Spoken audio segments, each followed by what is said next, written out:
दोस्तों नमस्कार। आज हम इसी कड़ी में 12 और 13 जुलाई का करंट देख रहे हैं।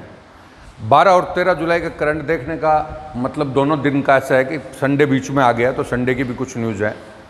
तो देखिए, ये 6 न्यूज़ हैं जो 12 और 13 जुलाई की करंट अफेयर है। नंबर 1 है, एक पोर्टल आया है, असीम पोर्टल। कौन सा? असीम, जो बेसिकली कौशल और उद्यमिता मंत्रालय का है। कौशल और उद्यमिता मंत्रालय का। तो कौशल और उद्यमिता मंत्रालय का जो असीम पोर्टल है, वो कुशल कर्मचारियों की उपलब्धता का क्या करेगा? मूल्यांकन। कुशल कर्मचारियों की उपलब्धता का मूल्यांकन करने वाला जो पोर्टल है वो असीम है। कौन सा? असीम। मैंने पिछली क्लास में भी आपको बताया कि राजस्थान सरकार ने भी एक श्रम का पोर्टल जारी बनाया है, जो श्रमिकों को रोजगार देने के लिए होगा। श्रमिकों को क्या होगा? रोजगार। और राजस्थान सरकार पहली सरकार है जिन्होंने श्रमिकों को रोजगार देने के लिए आपका श्रम पोर्टल बनाया है। उसी प्रकार से ये असीम पोर्टल है। कौन सा? असीम। असीम पोर्टल कौशल मतलब स्किल्ड वाले कर्मचारियों के रोजगार के लिए है असीम पोर्टल। कौन सा? असीम। अब है अभी एक आया कि मंगल की परिक्रमा का अभियान बनाने वाला खाड़ी देशों में पहला देश कौन सा है? पहला देश कौन सा है? तो खाड़ी देशों में पहला देश है यूएई। कौन सा? यूएई, संयुक्त अरब अमीरात। खाड़ी देशों में पहला देश है जो मंगल ग्रह की परिक्रमा करने का अभियान बनाया है। तो मंगल ग्रह को अपन लाल ग्रह भी बोलते हैं। मंगल ग्रह लाल ग्रह के नाम से जाना जाता है। और मंगल ग्रह की परिक्रमा करने का जो अभियान बनाया है वो पहला खाड़ी देश कौन सा है? तो संयुक्त अरब अमीरात है। हालांकि मंगल पर भारत भी अपना उपग्रह भेज चुका है। तो भारत भी जो उपग्रह भेजा था भारत ने, उसका नाम क्या था? मोम। कौन सा? मोम।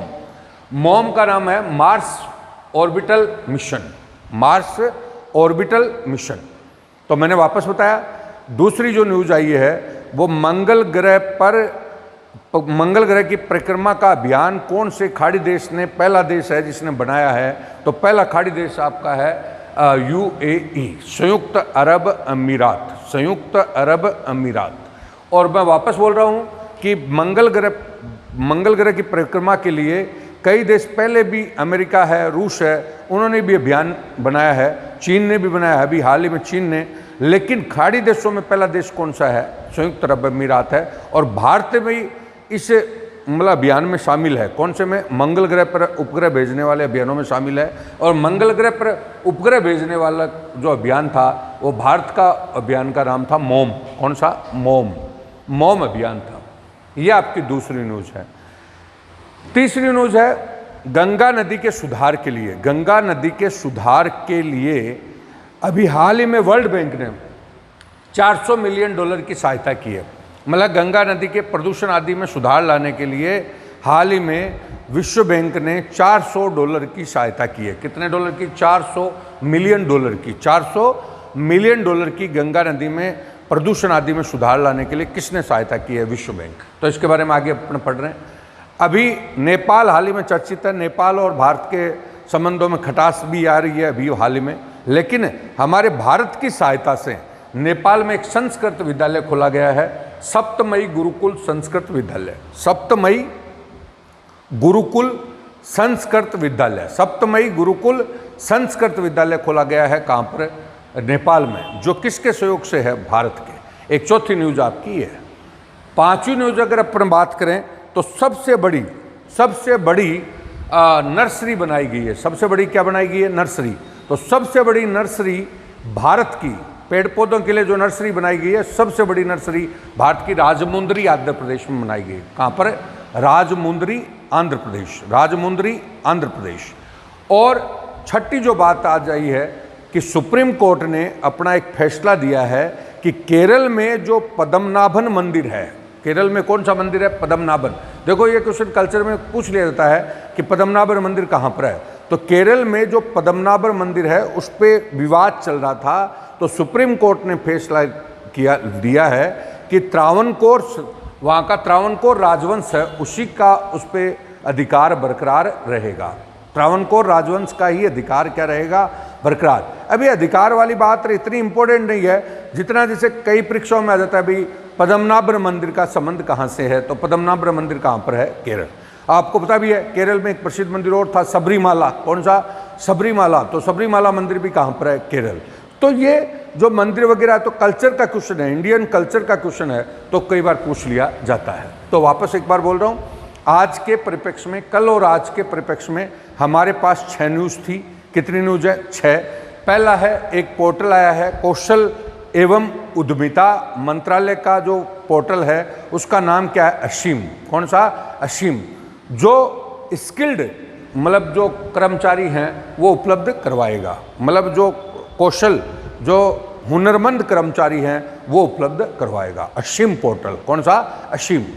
दूसरा आया है कि मंगल ग्रह की परिक्रमा, लाल ग्रह की परिक्रमा के लिए हाल ही में कौन से देश ने अभियान चलाया है, या हाल ही में कौन से खाड़ी देश ने पहला अभियान चलाया है, तो आपका कौन सा हो गया, संयुक्त अरब अमीरात, संयुक्त अरब अमीरात। और मंगल ग्रह पर अपना जो उपग्रह, मंगल ग्रह का अध्ययन करने के लिए हमारा जो उपग्रह गया है उसका नाम क्या था, तो मोम। कौन सा, मोम। भारत का कौन सा था, अभियान का नाम कौन सा था, मोम। गंगा नदी के पर सुधार के लिए, गंगा नदी के प्रदूषण आदि में सुधार के लिए किसने हाल ही में सहायता की है, तो विश्व बैंक ने $400 मिलियन की सहायता की है। अगली बात आ रही है, नेपाल में संस्कृत विद्यालय, सप्तमई गुरुकुल संस्कृत विद्यालय किसकी सहायता से खोला गया, तो भारत की सहायता से। कहाँ से, भारत की। और हाल ही में सबसे बड़ी भारत की नर्सरी कहाँ पर बनी है, तो राजमुंदरी। राजमुंदरी कहाँ पर है, आंध्र प्रदेश। और पांचवी बात है, पद्मनाभ मंदिर कहाँ पर है, तो केरल। छठी बात हो गई, केरल। पद्मनाभ मंदिर कहाँ पर है, केरल, जिस पर सुप्रीम कोर्ट ने त्रावणकोर साम्राज्य राजवंश का अधिकार बरकरार रखा है। तो ये 6 न्यूज हैं जो स्टेप बाय स्टेप अपने बताई। तो डायरेक्ट करंट की दृष्टि से, डायरेक्ट करंट की दृष्टि से 6 बातें क्या हैं, इंपॉर्टेंट है। 6 बातें क्या है, इंपॉर्टेंट, डायरेक्ट। लेकिन इसके माध्यम से आप कुछ बातें इनडायरेक्ट ला सकते हैं, जैसा मैंने अभी हाल में बताया कि जैसे छठा क्वेश्चन है, पद्मनाभ मंदिर। कौन सा, पद्मनाभ मंदिर। ये भारतीय संस्कृति का क्वेश्चन है। जैसे इंडिया में बहुत सारे मंदिर हैं और बहुत सारे मंदिर इंडिया में हैं, तो अपन को याद नहीं रहते। नॉर्मल वे में आ गया कि केरल के 2 मंदिर चर्चा में हो गए, एक तो कौन सा, पद्मनाभन और एक सबरीमाला। एक तो पद्मनाभन और एक कौन सा हो गया, सबरीमाला। समझ गए। दूसरा जो क्वेश्चन है यहाँ पर कि भाई सबसे बड़ी नर्सरी कहाँ पर बनाई गई है, तो सबसे बड़ी नर्सरी राजमुंदरी आंध्र प्रदेश में बनाई गई है। अब हम बोलते हैं कि आंध्र राजमुंदरी इसके लिए, इसके अलावा किसके लिए चर्चित है, तो राजमुंदरी इसके अलावा तंबाकू अनुसंधान संस्थान के लिए चर्चित है। तंबाकू अनुसंधान संस्थान, भारत का तंबाकू अनुसंधान संस्थान है, वो भी कहाँ पर है, तो राजमुंदरी आंध्र प्रदेश में। राजमुंदरी आंध्र प्रदेश। अब राजमुंदरी के 2 टॉपिक हो गए। पहला टॉपिक हो गया कि भारत की सबसे बड़ी पेड़ों आदि की नर्सरी है, पेड़ पौधों की नर्सरी है, वो कहाँ पर है, राजमुंदरी आंध्र प्रदेश। और भारत की तंबाकू अनुसंधान संस्थान कहाँ पर है, तो राजमुंदरी आंध्र प्रदेश। अब देखो तंबाकू पे भी आप बात कर सकते हैं। तंबाकू में होता क्या है, निकोटीन। क्या होता है, निकोटीन, जो कैंसर आदि बीमारी का कारक है। कैंसर का क्या है, कारक। निकोटीन आदि किस बीमारी का कारक है, कैंसर की बीमारी का कारक है। ठीक है। अब हम बोल रहे हैं तंबाकू दुनिया में सबसे ज़्यादा, विश्व में सबसे ज़्यादा कहाँ पर होता है, तो विश्व में सबसे ज़्यादा तंबाकू होता है चीन में। विश्व में सबसे ज़्यादा तंबाकू कहाँ पर है, चीन। भारत में सबसे ज़्यादा तंबाकू कहाँ पर है, तो भारत में सर्वाधिक तंबाकू है आंध्र प्रदेश में। कहाँ पर है, आंध्र प्रदेश। और अभी हमने बताया कि आंध्र प्रदेश में तंबाकू अनुसंधान संस्थान है। और फिर हम बोल रहे हैं राजस्थान में तंबाकू कहाँ पर है, तो राजस्थान में तंबाकू आपका अलवर और झुंझुनू। अलवर और कौन सा है, झुंझुनू। अलवर और झुंझुनू, ये तीनों चीज़ आ गई। तो तीनों चीज़ें देखिए, एक बार फिर बोल रहा हूँ, तंबाकू दुनिया में सर्वाधिक उत्पादन कौन करता है, तो चीन। भारत में तंबाकू कौन उत्पादित करता है, तो आंध्र प्रदेश। और राजस्थान में तंबाकू कौन उत्पादन करता है, तो झुंझुनू और अलवर। झुंझुनू और अलवर। और तंबाकू अनुसंधान संस्थान कहाँ पर है, तो राजमुंदरी आंध्र प्रदेश। राजमुंदरी आंध्र प्रदेश। अब करंट को जोड़ दो कि राजमुंदरी हाल ही में किस लिए और चर्चित रहा, तो राजमुंदरी में इस समय भारत की सबसे बड़ी क्या बनाई गई है, नर्सरी बनाई गई है। तो ये आपका अप्रत्यक्ष क्वेश्चन भी बोल सकते हैं। तो ये आपका 5वां और 6ठा क्वेश्चन मैंने अप्रत्यक्ष और प्रत्यक्ष रूप से बताया। अब आइए आगे।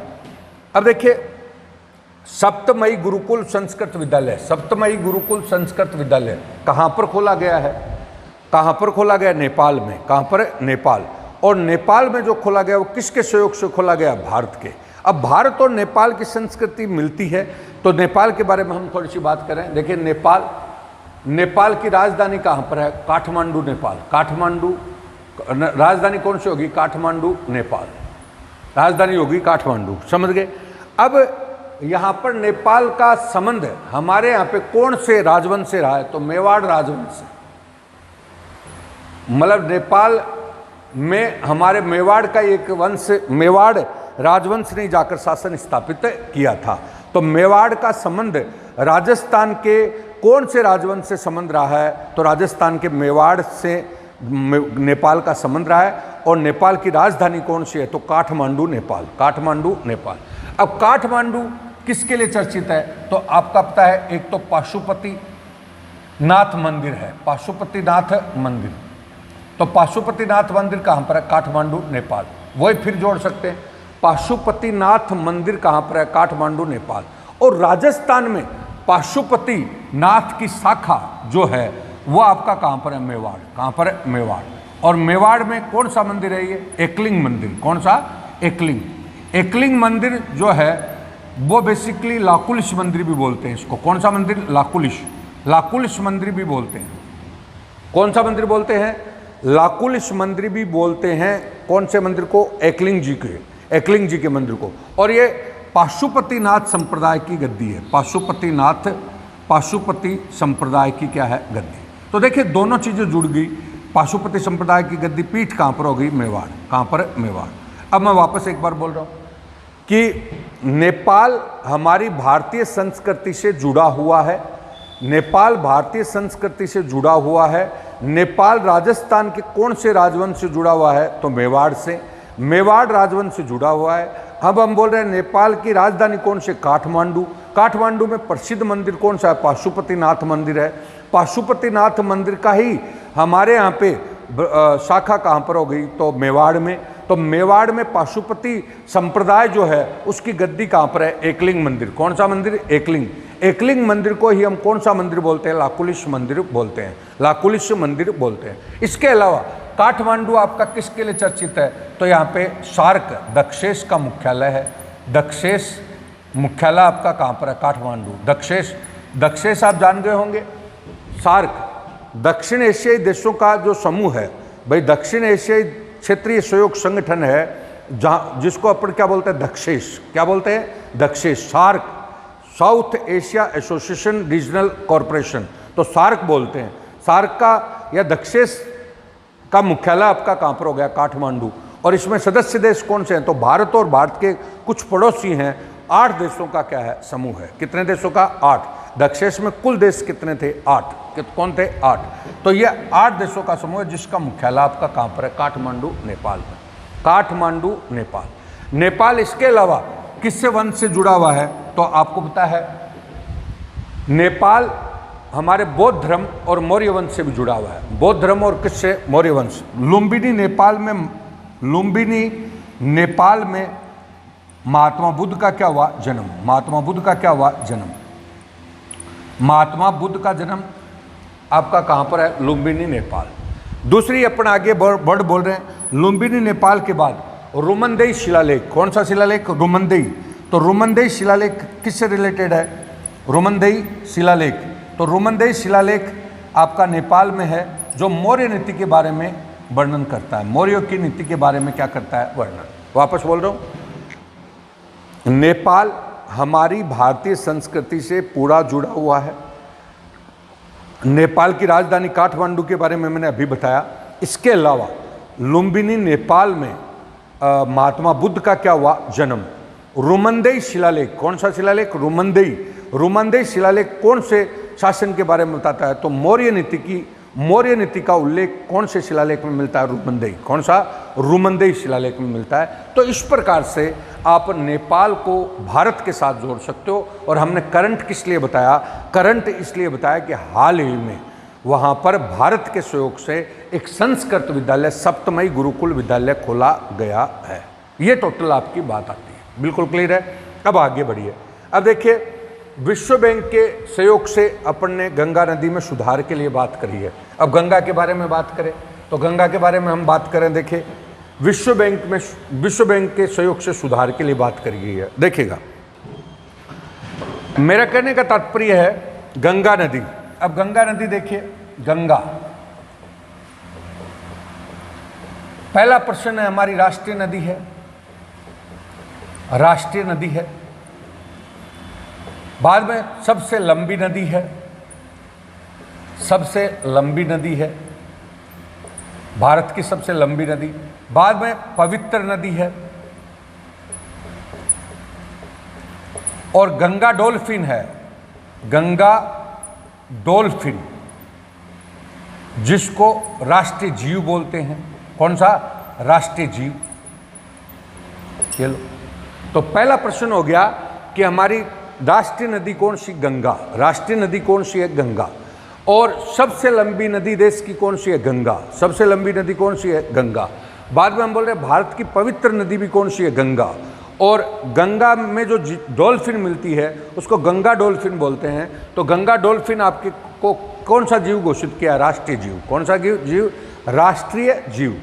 और गंगा के विकास के लिए राष्ट्रीय गंगा विकास प्राधिकरण बना रखा है। कौन सा? राष्ट्रीय गंगा विकास प्राधिकरण बना रखा है, राष्ट्रीय गंगा विकास प्राधिकरण। और ये राष्ट्रीय गंगा विकास प्राधिकरण का अध्यक्ष कौन होता है? पीएम। कौन होता है? पीएम। मैंने वापस बोला है, हमारी राष्ट्रीय नदी कौन सी? गंगा। हमारी पवित्र नदी कौन सी? गंगा। हमारा सबसे लंबी नदी कौन सी? गंगा। हमारा राष्ट्रीय जीव कौन सा? तो राष्ट्रीय जीव आपका कौन सा? गंगा डॉल्फिन। और गंगा के मैनेजमेंट के लिए राष्ट्रीय गंगा विकास प्राधिकरण बना रखा है, उसका अध्यक्ष कौन होता है? पीएम। उसका अध्यक्ष कौन है? पीएम। अब मैं आगे बढ़ रहा हूँ। गंगा की सफाई के लिए सबसे पहले राजीव गांधी के काल में गंगा कार्य योजना बनाई गई। कौन सी? गंगा कार्य योजना। गंगा कार्य योजना कब आई? 1985। राजीव गांधी के काल में गंगा कार्य योजना आई। कब आई? 1985। अब हम बोल रहे हैं बाद में मोदी जी के कार्यकाल में नरेंद्र मोदी के कार्यकाल में आपकी कौन सी नदी आई? कौन सा सफाई अभियान चला? तो नमामि गंगे। कौन सा? नमामि गंगे। अब नमामि गंगे 2016। अब देखिए, सारी चीज जुड़ जाएगी। गंगा की स्वच्छता के लिए सबसे पहले अभियान आया। सबसे पहले जो अभियान आया वो राजीव गांधी के समय आया, गंगा कार्य योजना 1985। अभी मोदी जी के समय आया नमामि गंगे। कौन सा? नमामि गंगे कब आया? 2016 में। ये नरेंद्र मोदी के समय आया है। और अब इससे क्वेश्चन जुड़ गया कि विश्व बैंक ने गंगा नदी के सुधार के लिए विश्व बैंक ने क्या किया है? तो विश्व बैंक ने गंगा नदी सुधार के लिए विश्व बैंक ने हाल ही में हमें $400 मिलियन की सहायता की है। $400 मिलियन की सहायता की है। इस प्रकार से आप देख सकते हैं। तो ये सारी बातें हमने प्रत्यक्ष और अप्रत्यक्ष रूप से बताई। अब मैं बता रहा था कि भाई मंगल परिक्रमा अभियान हाल ही में खाड़ी देशों में किसने शुरू किया है? तो यूएई ने। लेकिन हमारे भारत का मंगल परिक्रमा अभियान का नाम क्या है? तो मोम। कौन सा? मोम। यह जुड़ गया। अगली बात आई कि असीम पोर्टल कौन से मंत्रालय का है? तो कौशल एवं उद्यमिता मंत्रालय का है। तो इससे हमने राजस्थान को जोड़ दिया कि राजस्थान का एक पहला राज्य है जो श्रमिकों को रोजगार के लिए श्रमिक पोर्टल, जो मैंने पिछली क्लास में बताया, श्रमिक पोर्टल बनाया है। वो राजस्थान पहला राज्य है जिसने ऐसा पोर्टल बनाया जिसमें श्रमिकों को रोजगार मिलेगा। और ये जो असीम है वो कौशल प्राप्त श्रमिक उपलब्ध करवाएगा। तो ये सब चीज़ें हमने आज के करंट अफेयर में पढ़ी और प्रत्यक्ष और अप्रत्यक्ष रूप से इसको जोड़ा। तो दोस्तों, आपने देखा तो चीज़ें हमारी कम हैं भाई। 6 पॉइंट आए, लेकिन 6 पॉइंटों से आप सारी चीज़ों को क्या कर सकते हैं? करेक्ट कर सकते हैं। इससे सीख सकते हैं कि किस टाइप से हम आगे बढ़ाते हैं। तो हम कल फिर मिलेंगे करंट के साथ। और करंट जो कल का होगा, हमारे 14 जुलाई का करंट होगा। आज हमारा वीडियो थोड़ा लेट हुआ और कल हम टाइम पे 14 जुलाई को मिलेंगे। Okay, thank you.